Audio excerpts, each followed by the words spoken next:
तेरा वचन मेरे पाँवों के लिए दीपक है और मेरे मार्ग का उजियाला है। तेरा वचन मेरे पाँवों के लिए दीपक है।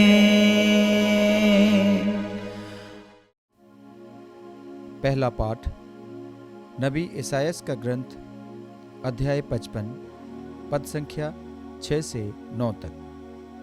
पाठ का मूल संदेश है, तुम लोगों के विचार मेरे विचार नहीं हैं। जब तक प्रभु मिल सकता है तब तक उसके पास चले जाओ। जब तक वह निकट है तब तक उसकी दुहाई देते रहो।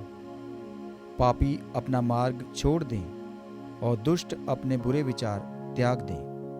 वह प्रभु के पास लौट आएं और वह उस पर दया करेगा, क्योंकि हमारा ईश्वर दया सागर है।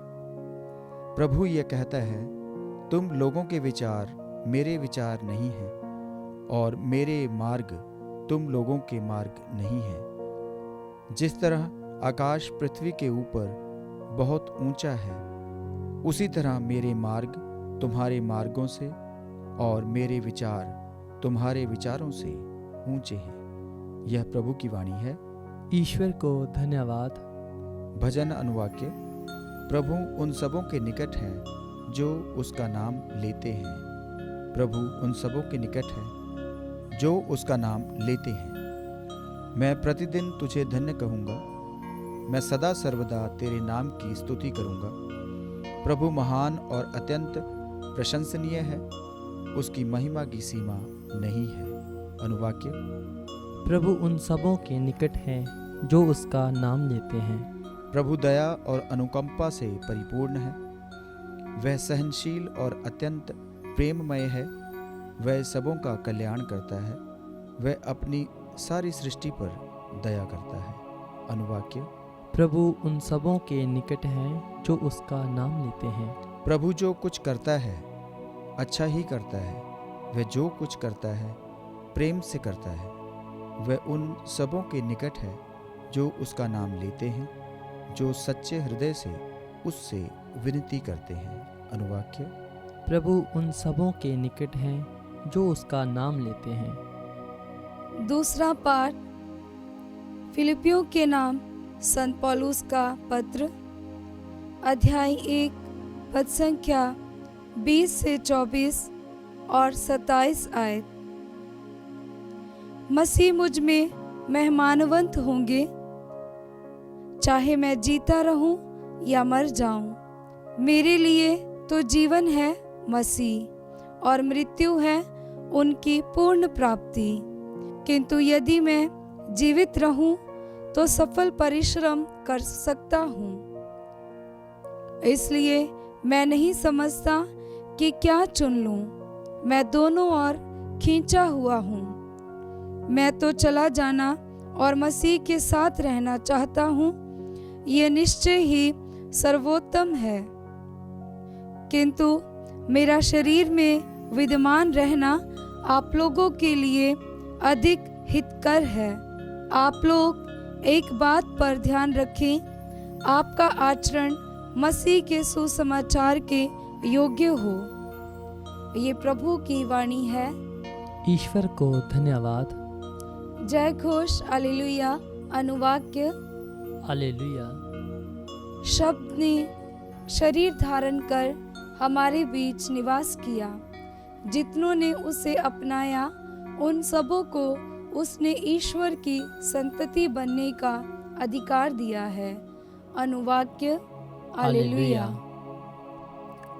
पवित्र सुसमाचार संत मत्ती के अनुसार अध्याय 20 पद संख्या 1 से 16।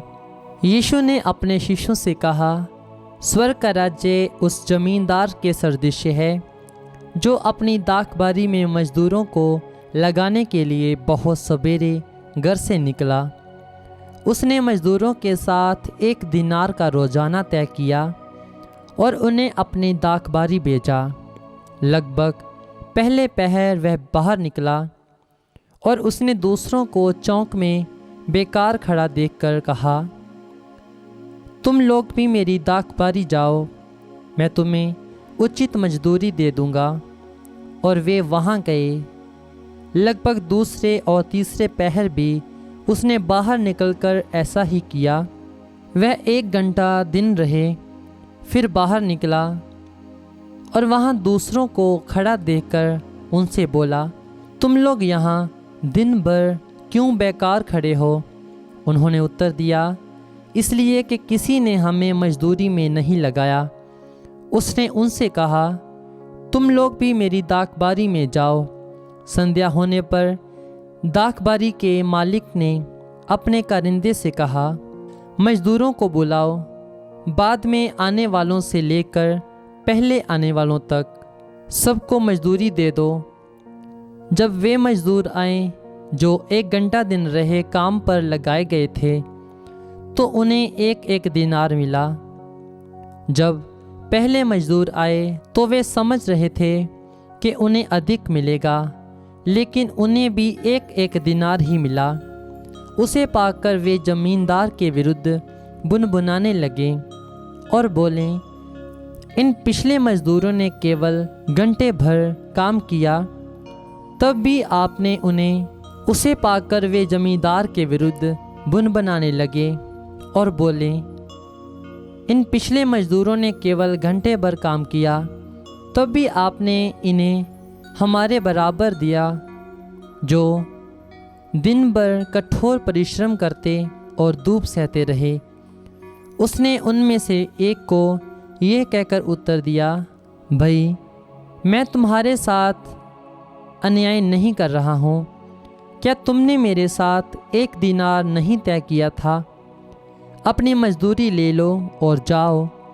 मैं इस पिछले मजदूरों को भी तुम्हारे जितना देना चाहता हूँ। क्या मैं अपनी ही इच्छा के अनुसार अपनी संपत्ति का उपयोग नहीं कर सकता? तुम मेरी उदारता पर क्यों जलते हो?